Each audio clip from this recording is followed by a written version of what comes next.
In the glittering ballrooms of 1818, London, a woman's reputation was as fragile as spun glass. For Miss Elara Vance, a single night was meant to be her chance at a future. Instead, it became her trial by fire. Before the unpitying eyes of the entire aristocracy, she was made a spectacle, her dreams turned to dust, her spirit crushed under the weight of cruel, echoing laughter. She stood alone, drowning in shame. But then, through the jeering crowd, a man moved. Not just any man, but the one man whose attention could either seal her ruin or forge her salvation. What happened next was not just a kiss. It was an act of war. The air in Devonshire House was thick enough to be sliced with a duchess's fan, a heady concoction of beeswax French perfume, and the sweet, cloying scent of hothouse roses wilting under the heat of 1,000 candles. For Miss Elara Vance, it was the smell of suffocation. She stood near a marble column, the cool stone, a small comfort against the bare skin of her back, her fingers nervously pleating the modest silk of her pale blue gown. It was a hand-me-down, skillfully altered by her own hands, but in a sea of opulent satins and intricate Belgian lace, she felt like a common sparrow that had mistakenly flown into an aviary of peacocks. This London season was her mother's last desperate gamble. Since her father's death, 2 years prior, their genteel country life had evaporated, leaving behind a mountain of quiet debts and the crushing reality that their name, Vance, was no longer enough. Elara at 20 possessed a mind too sharp and a talent too unconventional for the marriage market. Her true passion lay not in mastering the pianoforte or perfecting her curtsy, but in the forbidden, messy world of charcoal sticks and watercolor pigments. Her small private sketchbooks were filled with the raw, honest faces of their tenants, the gnarled bark of ancient oaks, the truth of the world as she saw it, a truth that had no place in a ballroom. "Stand up straighter, Elara," her mother, Mrs. Vance, hissed from behind her fan. Her face was a mask of strained optimism. "You must look approachable, not like a frightened mouse. Lord Ashworth is looking this way." Elara's gaze flickered towards the portly, red-faced baron her mother indicated. He was old enough to be her grandfather with a wet cough and eyes that seemed to appraise her as one would a brood mare. A cold dread coiled in her stomach. This was the transaction, stripped of all its silken trappings, her youth and compliance, in exchange for security. Her eyes scanned the room, a desperate search for a reprieve, and landed on the room's glittering, venomous centre, Lady Beatrice Finch. The daughter of a wealthy marquess, Beatrice was the diamond of the season, impossibly beautiful, flawlessly dressed, and possessed of a cruelty as sharp and polished as the gems around her neck. She held court near the orchestra, her laughter a high, musical sound that always seemed to be at someone else's expense, and tonight her target was clear. Beatrice's eyes, the colour of a winter sky, met Elara's across the crowded floor. A slow, malicious smile spread across her perfect lips. Elara had done nothing to earn her ire, save for perhaps existing. Or perhaps it was the brief, scholarly conversation she'd had with a young viscount about Italian art last week, a conversation Beatrice had swiftly and decisively ended by spilling a glass of punch down the front of the viscount's waistcoat. "Ah, Miss Vance," a voice purred beside her. It was Beatrice having crossed the room with the silent grace of a hunting cat. Her friends, a trio of simpering ladies, trailed in her wake. One rarely sees you so far from the wall. "Are you enjoying the festivities?" Lady Beatrice Elara managed her voice tighter than she'd intended. The Duchess is a most generous hostess. Beatrice's eyes raked over Elara's simple gown. Indeed, her generosity extends to all corners of society, it seems.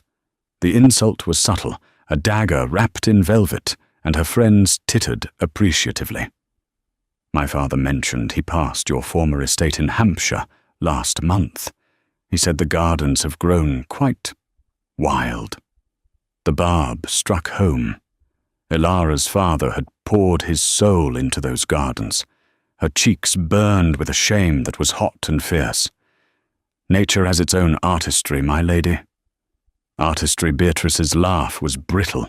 Is that what you call it? I have heard whispers of your hobby, Miss Vance. Doodling, is it? How quaint.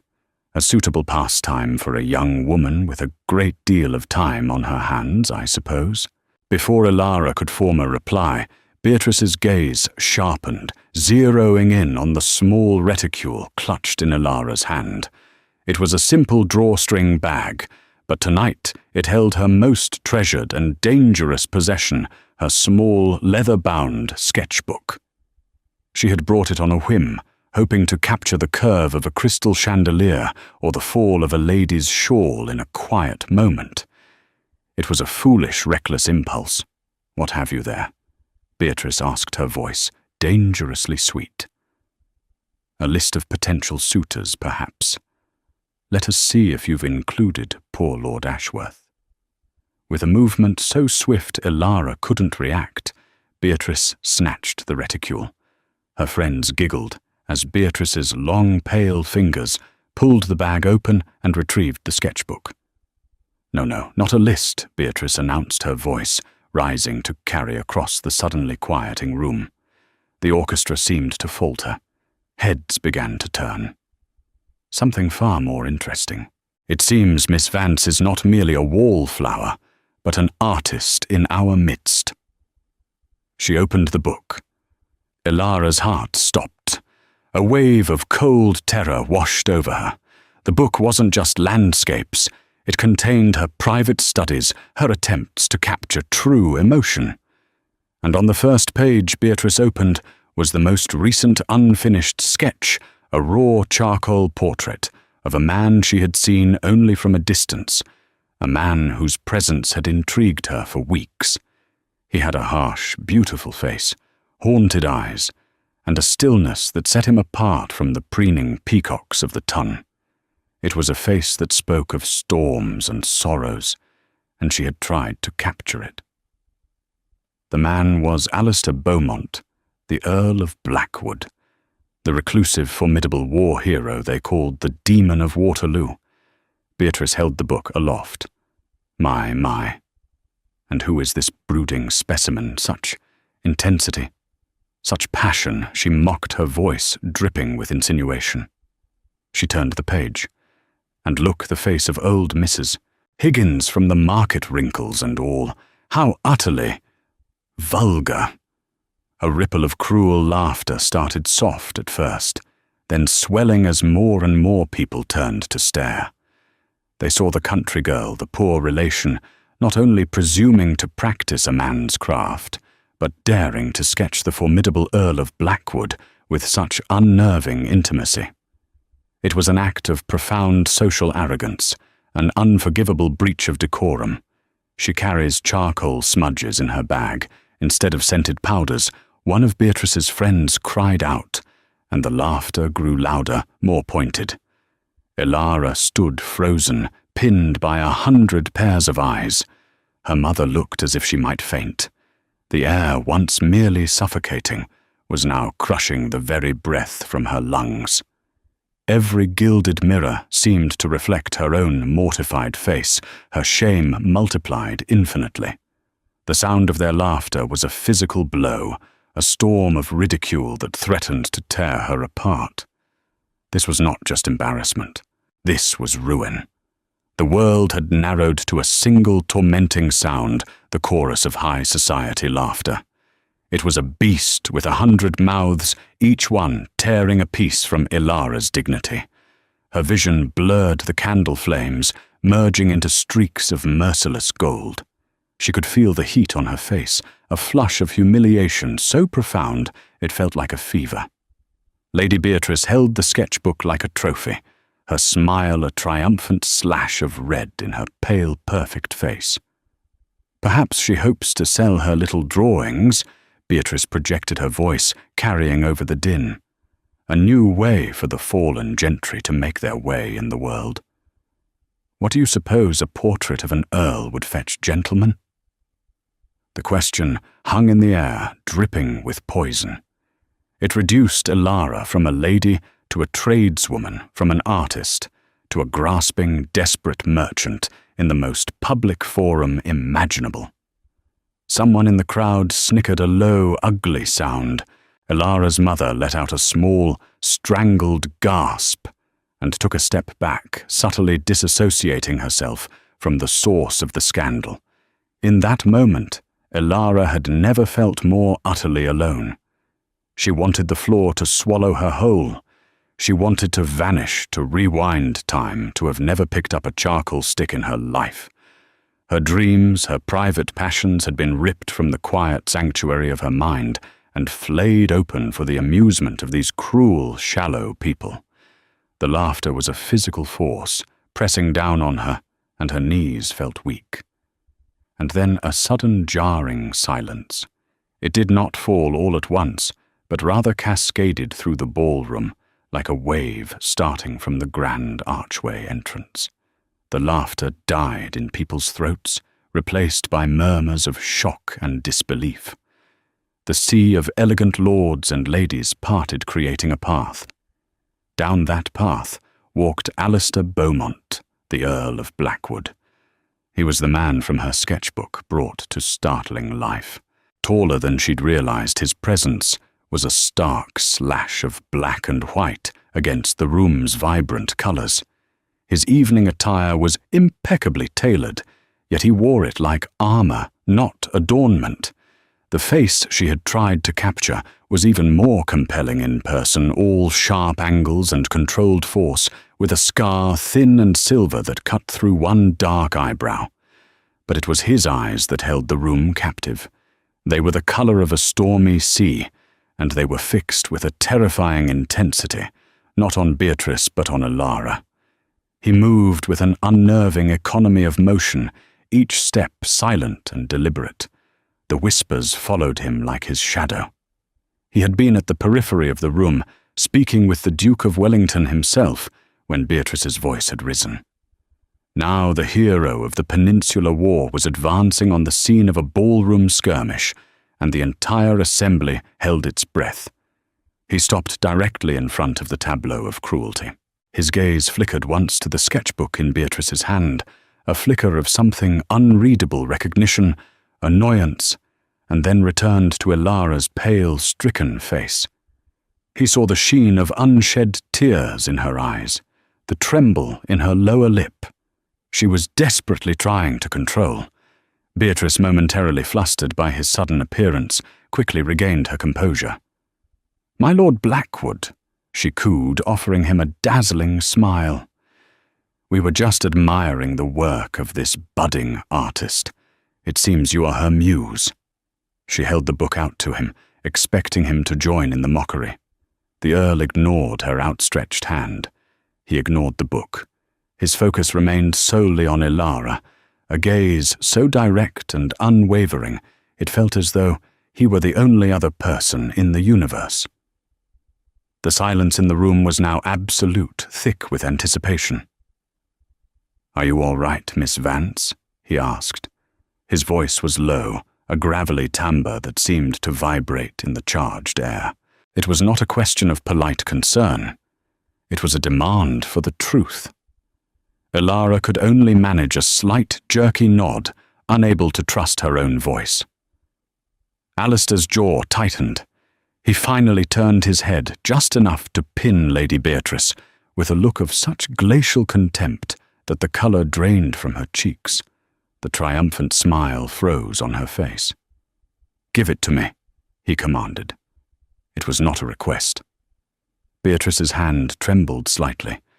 For a moment it seemed she might refuse, but under the force of his will her defiance crumbled. She surrendered the sketchbook. Alistair took it without looking at the pages. He tucked it safely inside his coat, an act of quiet possession.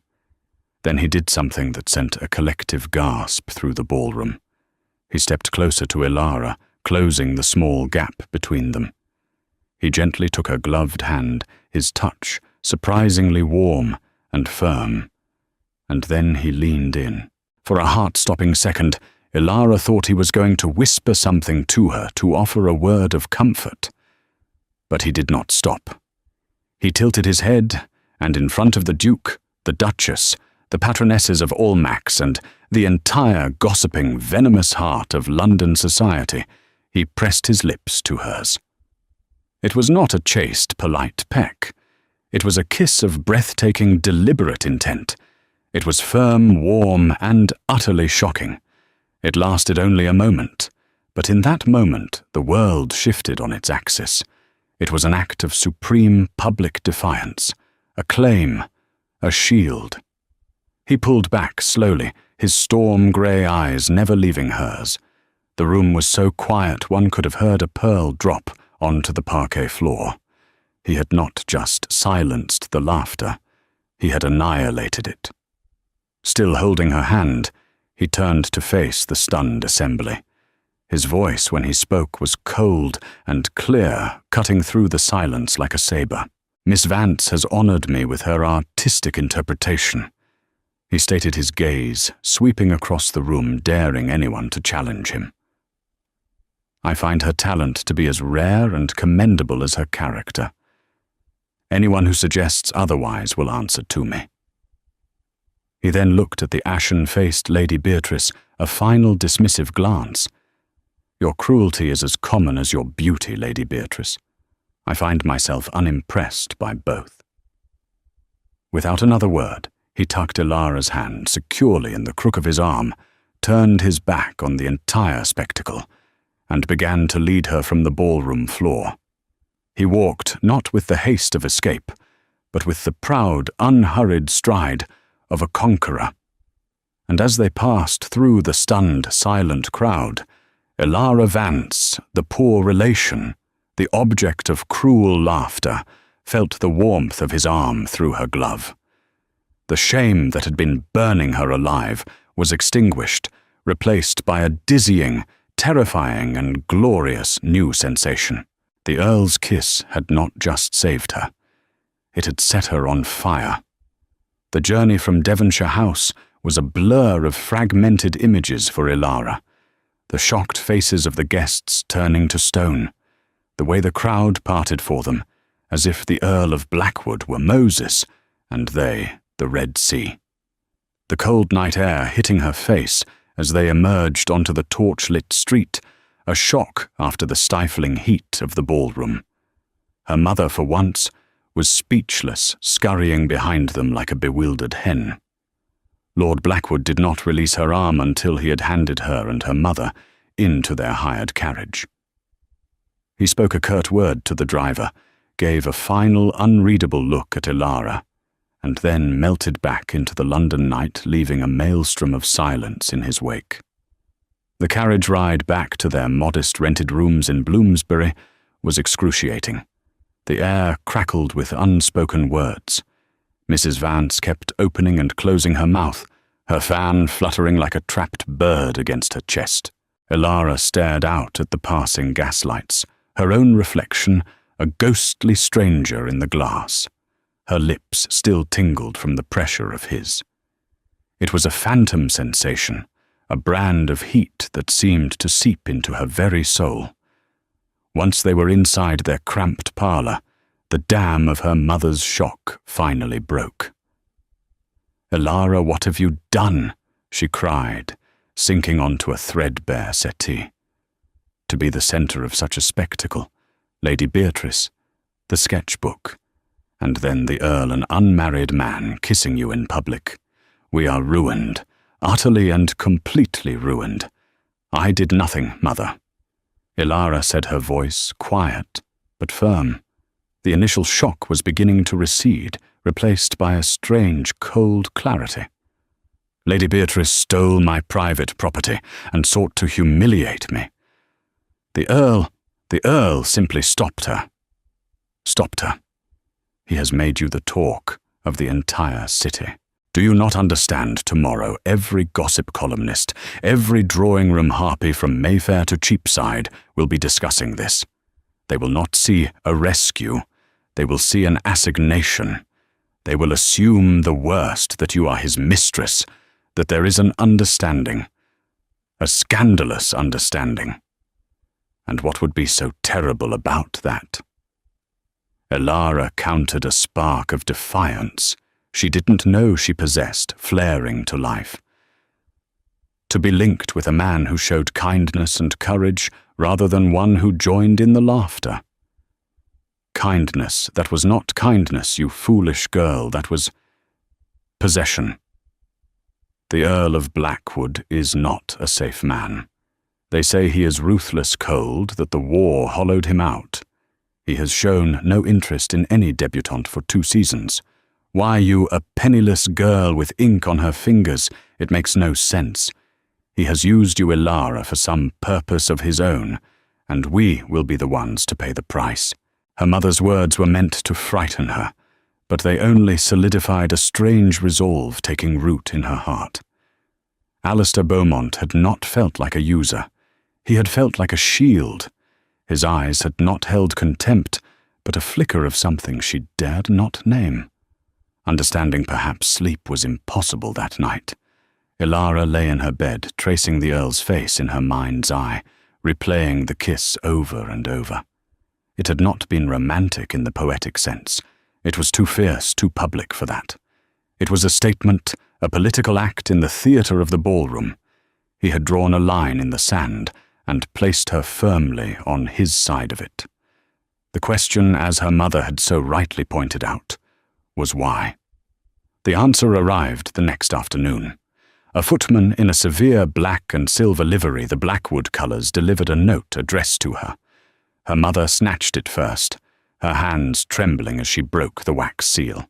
He requests an audience. She breathed her eyes wide with a mixture of terror and awe. He wishes to call upon you. This afternoon. Alone. Alone. The word sent a shiver down Elara's spine. It was a shocking breach of propriety. This is it, her mother whispered, a frantic, calculating gleam in her eyes. The fear of ruin was rapidly being replaced by the dizzying possibility of a different outcome. This is a proposal. It must be no man of his standing would compromise a lady so thoroughly without offering marriage. Elara, this is our salvation. Elara felt a knot of apprehension. Marriage. To a man she did not know, a man spoken of in whispers and shadows, yet the alternative facing society alone, after last night, was unthinkable. At precisely 3 o'clock, the Earl of Blackwood was shown into their small parlour. He filled the room his height, and the breadth of his shoulders seeming to shrink the already modest space. He was dressed not in formal evening wear, but in the impeccable severe attire of a gentleman, a dark blue coat, buff trousers, and polished Hessian boots. He held her sketchbook in one hand. He bowed curtly to her mother, who was fluttering with an excess of nervous energy, and then his gaze settled on Elara. "Mrs. Vance," he said, his voice as low and steady as it had been in the ballroom, "I would be grateful for a private word with your daughter." It was a request phrased as a command. Mrs. Vance, torn between propriety and the sheer force of his will, stammered her assent and practically fled to the room, closing the door softly behind her. The silence that followed was heavy and electric. Elara's heart hammered against her ribs. Miss Vance, he began walking towards the window and looking out at the drab street. "I trust you are recovered from last night's events." "I am well, my lord, and I am in your debt." "You did not have to intervene." "Yes, I did," he said, turning to face her. His expression was serious, unsmiling. "I have seen enough bullies in my life, on and off the battlefield, to recognize them. I will not stand by and watch their sport." He gestured with the sketchbook. "Lady Beatrice was wrong. This is not vulgar." He opened the book not to his own portrait, but to the sketch of Mrs. Higgins, the market woman. He studied it for a long moment. "You saw her?" he said, almost to himself. "You didn't just draw her wrinkles. You captured her exhaustion, but also her resilience. You see the truth in people. That is not a hobby. It is a rare, and to some, a dangerous talent." Ilara was stunned. No one had ever spoken of her art that way.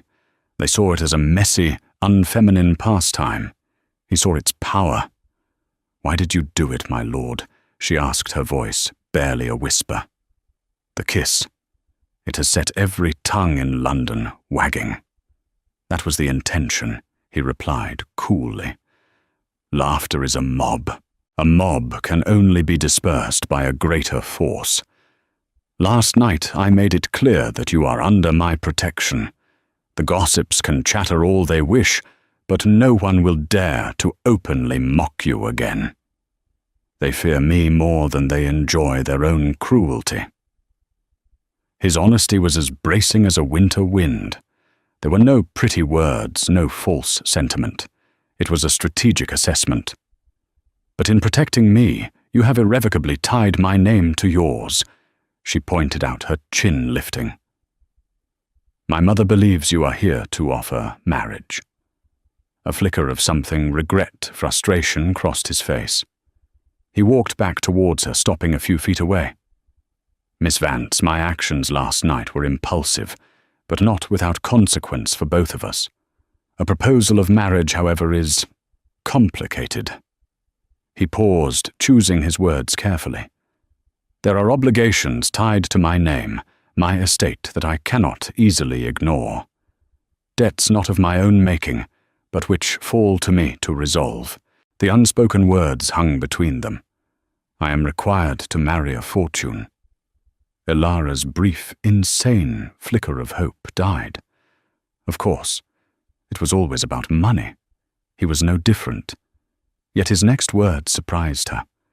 However, he continued, his grey eyes intense. "I cannot leave you to face the fallout of my actions alone.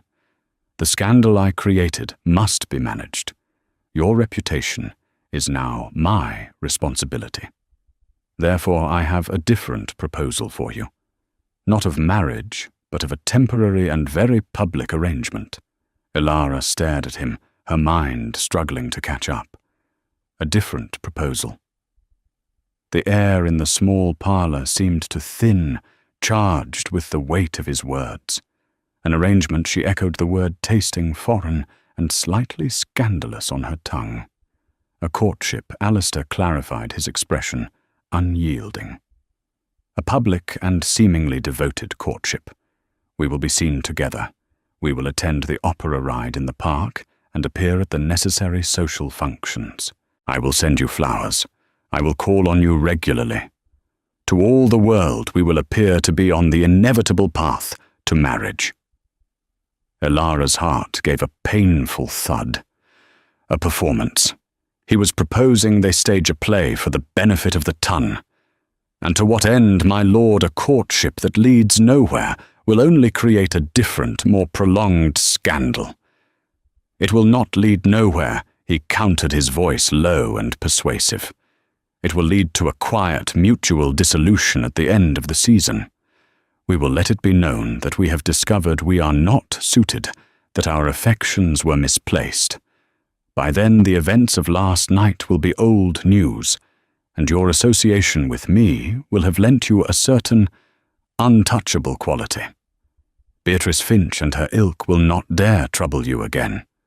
You will be free to live your life as you choose your reputation, intact, perhaps even enhanced. It was a cold, calculated strategy. On the surface it was logical, even clever. He would use his formidable reputation to shield hers, and then they would walk away. But it felt like a devil's bargain, a path paved with hidden dangers. And what do you gain from this? Charade, she asked, suspicion colouring her tone. He gave a humourless smile. A reprieve. As I mentioned, I have obligations. There is immense pressure on me to secure a bride with a substantial dowry. A very specific bride, in fact. He didn't name her, but Elara could imagine a faceless heiress, chosen like a prize horse. If I am seen to be courting you deeply involved, it will keep the matchmakers and my family's creditors at bay. It buys me time to settle my affairs on my own terms. So she was to be his shield, as much as he was hers. A mutual, if deeply unconventional alliance. The artist in her was intrigued by the sheer drama of it. The woman was terrified. To spend weeks in this man's company to pretend an affection she did not feel, or worse, might begin to feel, was a perilous game. "You ask a great deal, Lord Blackwood," she said softly. "You ask me to place my entire future in your hands based on the word of a man I barely know." "I am aware of that," he said, his gaze softening, almost imperceptibly. "I am not a man who makes promises lightly, Miss Vance. I defended your art because I respect it. I will defend your honor with the same conviction. I give you my word. His word. The word of the Demon of Waterloo, a man renowned for his unbending will and ironclad integrity in the field. It was worth more than 1,000 flowery promises from any other lord of the ton." She looked down at her hands, at the faint dusting of charcoal still ingrained beside her nails. Her life was a precarious thing, a fragile vessel tossed on a stormy sea. His offer was a lifeline, but it was tied to a warship, powerful and dangerous. Could she risk it? What other choice did she have to refuse was to be cast back to the wolves. And my mother Elara asked, "She will expect a marriage. I will handle your mother," he said, with an assurance that was both terrifying and comforting. "We will tell her that we wish for a period of courtship to be certain of our attachment before making a formal announcement. It will satisfy her for now." Taking a deep breath, Elara met his gaze. The storm in his eyes seemed to have calmed, replaced by a watchful stillness. She saw the soldier in him, then the strategist planning a campaign. She was to be his most crucial piece on the board. "Very well, my lord," she said, her voice steadier than she felt. "I accept your proposal." A flicker of relief passed over his features, so quick she almost missed it. "Excellent. Then our courtship begins tomorrow. I will send my carriage for you at 2:00. We will take a drive through Hyde Park. It was the most public stage in all of London. There could be no clearer statement." He turned to leave, then paused at the door, her sketchbook still in his hand. "This," he said, holding it up. "May I have your permission to keep it for a while?"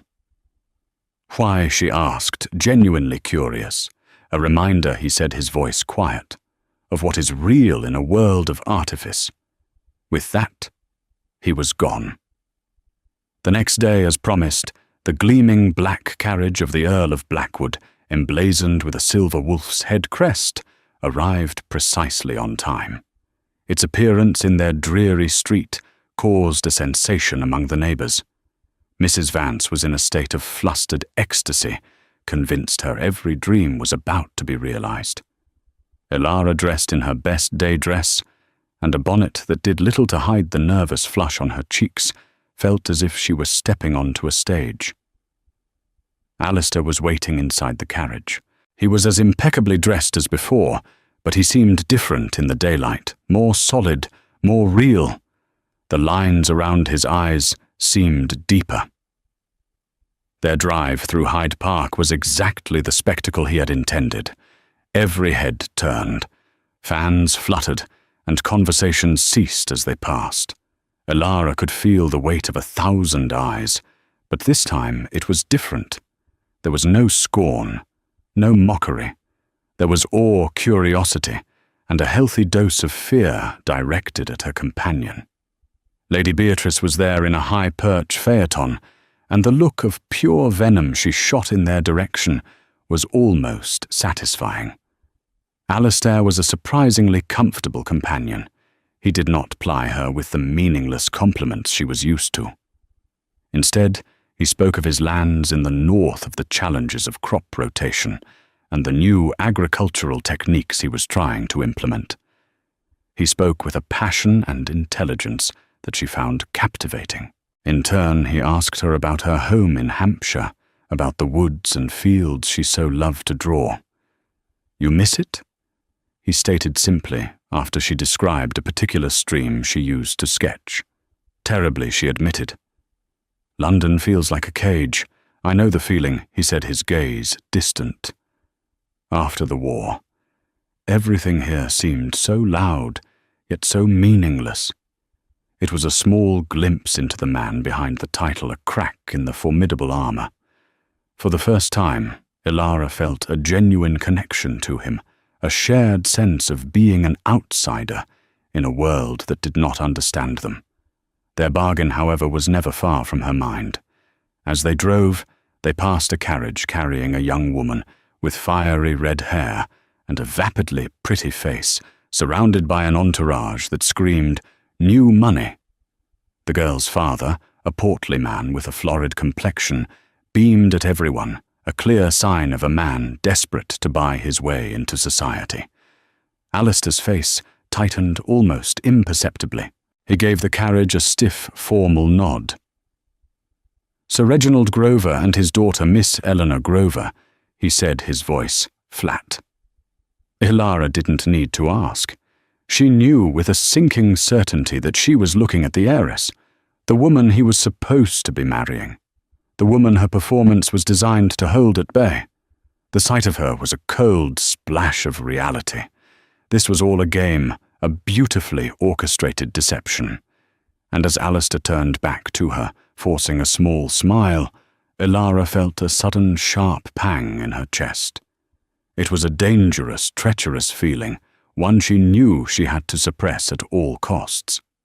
Because playing the part of the woman the Earl of Blackwood was courting was one thing.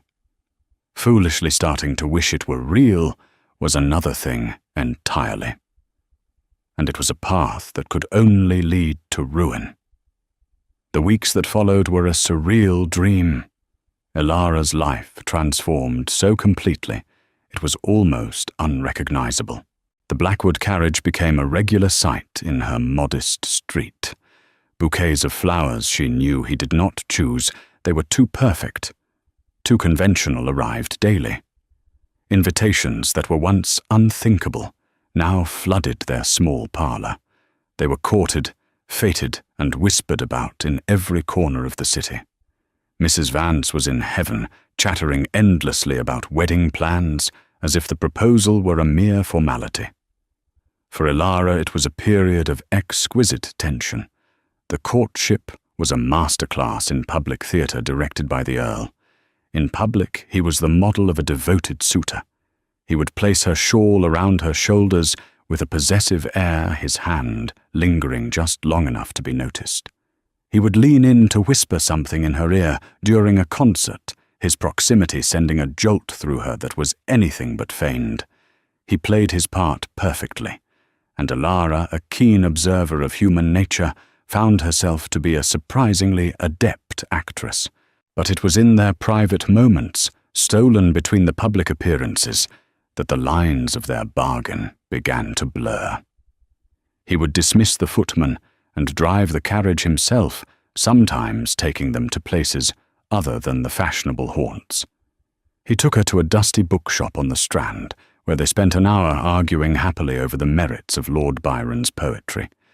He took her to see the Elgin Marbles, where he stood in silence before the magnificent horseheads, a look of profound, weary understanding on his face.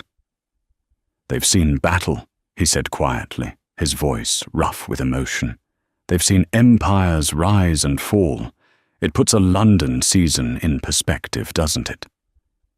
In these moments, she saw Alistair not Blackwood. She saw the man who preferred the quiet truth of stone and soil to the glittering lies of the ballroom. And he in turn seemed to seek out the truth in her. He would ask about her, drawing about her techniques with a genuine, intelligent curiosity. "Show me," he commanded one afternoon, as they sat in the relative privacy of a secluded park bench. Hesitantly, she took a new sketchbook from her reticule and a piece of charcoal. "What should I draw him?" he said, nodding towards an old man sleeping on another bench, his face a roadmap of a long and difficult life. As her fingers moved across the page, a familiar calm settled over her. She worked quickly, her focus absolute, capturing the sag of the man's jaw, the deep-set weariness of his closed eyes. She was so absorbed she didn't notice Alistair watching her, his gaze not on the page, but on her face, on the way her brow furrowed in concentration, and her lips parted slightly. When she was finished, she held it out to him. He took it and studied it, a long, appreciative silence stretching between them. "You have a merciless eye, Miss Vance," he said at last, though his tone was one of admiration. "You strip away all pretense. Is that a bad thing, my lord?" "It is a terrifying thing," he answered, his grey eyes meeting hers. "And I find I do not mind it at all." That evening, a thought struck her with the force of a physical blow. She wanted to draw him. Not the brooding Earl from a distance, but Alistair.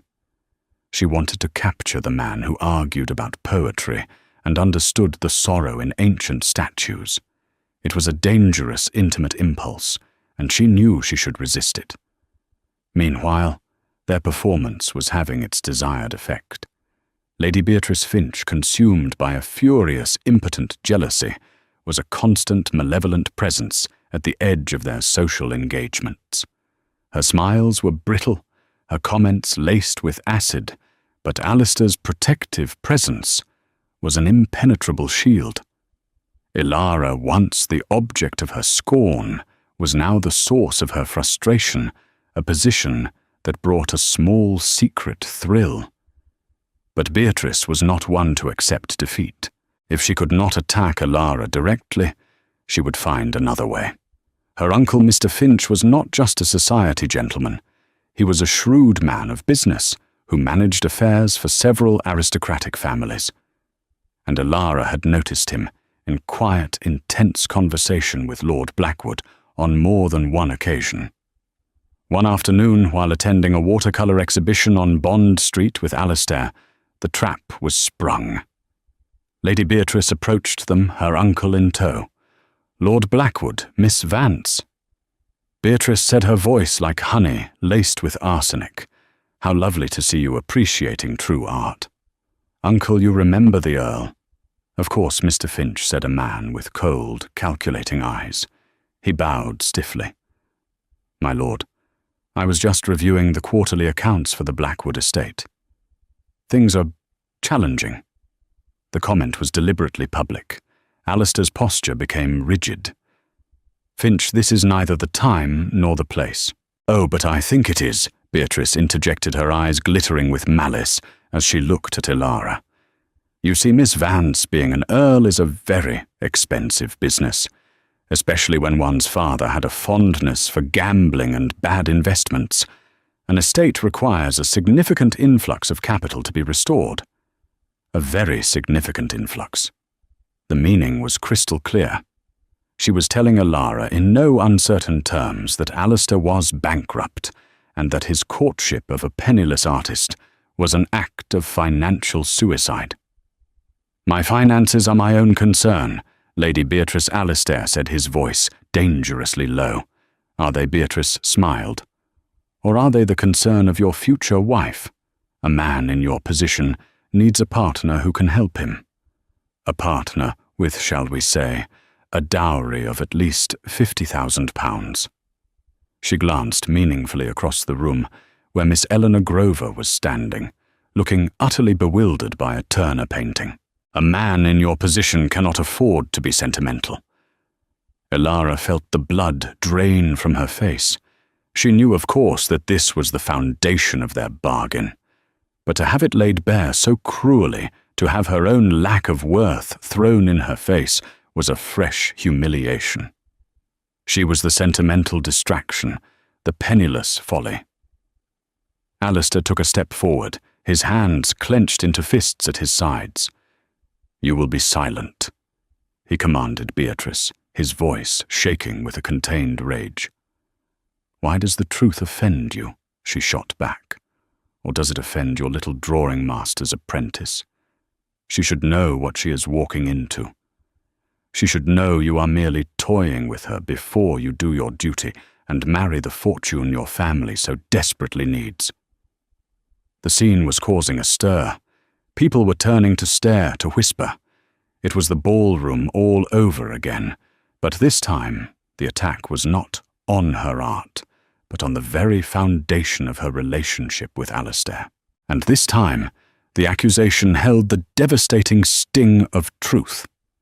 Elara looked at Alistair, searching his face, and for the first time, she saw not a protector, but a man trapped in a gilded cage of his own.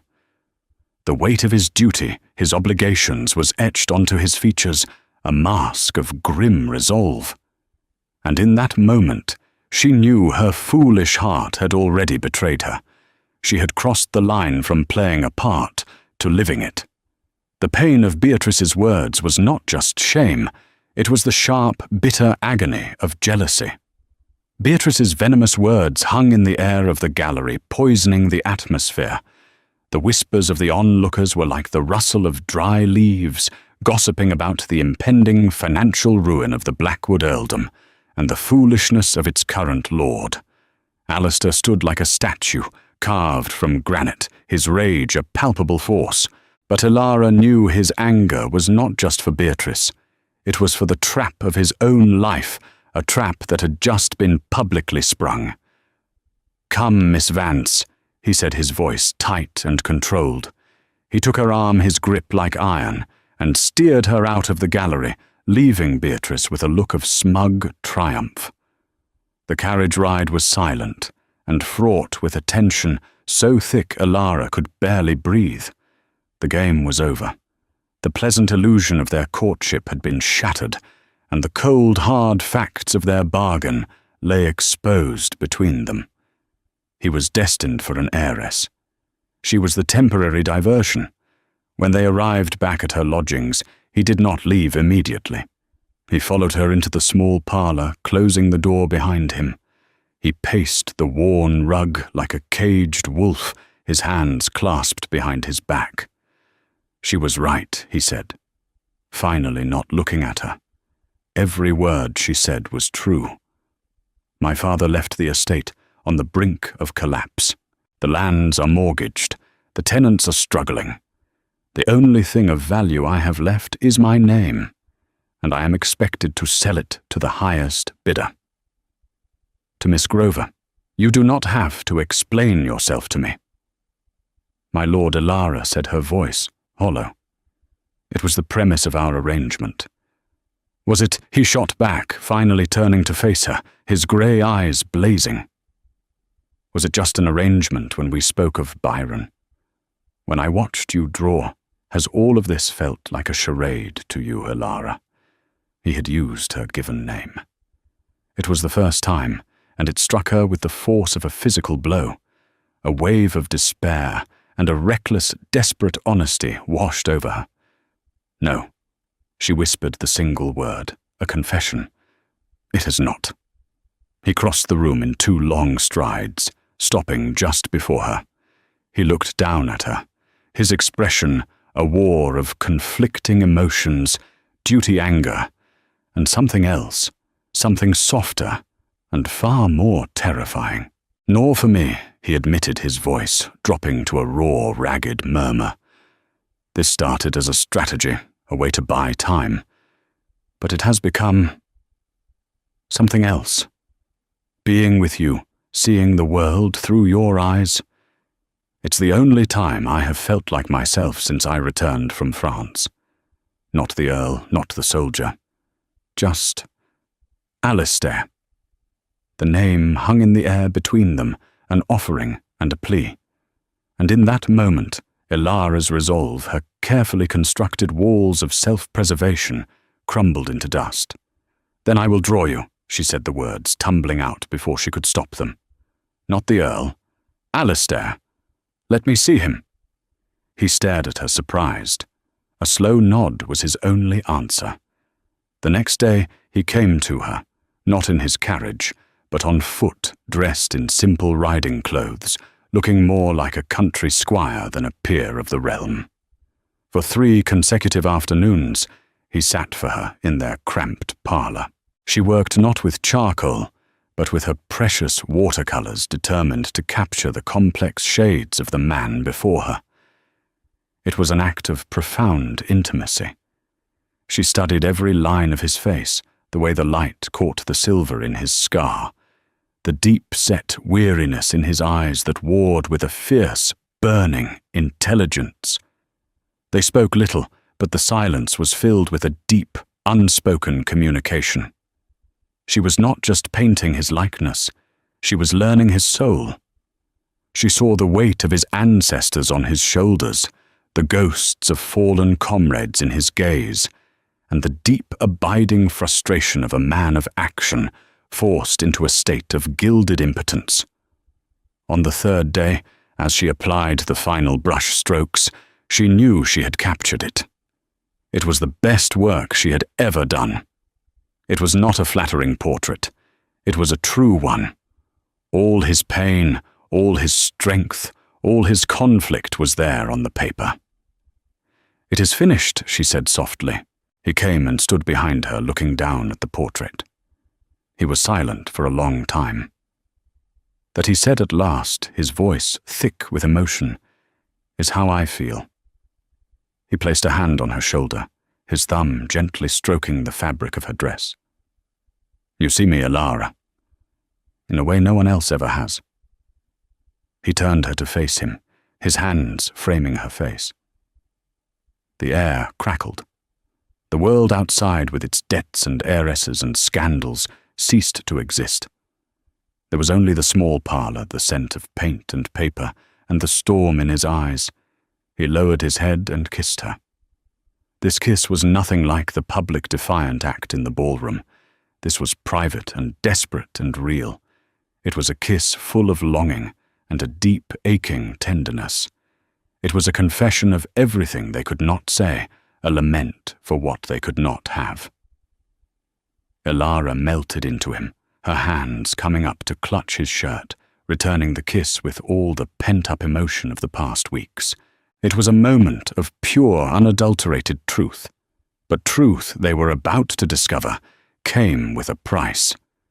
Their moment was shattered by a frantic knocking at the door.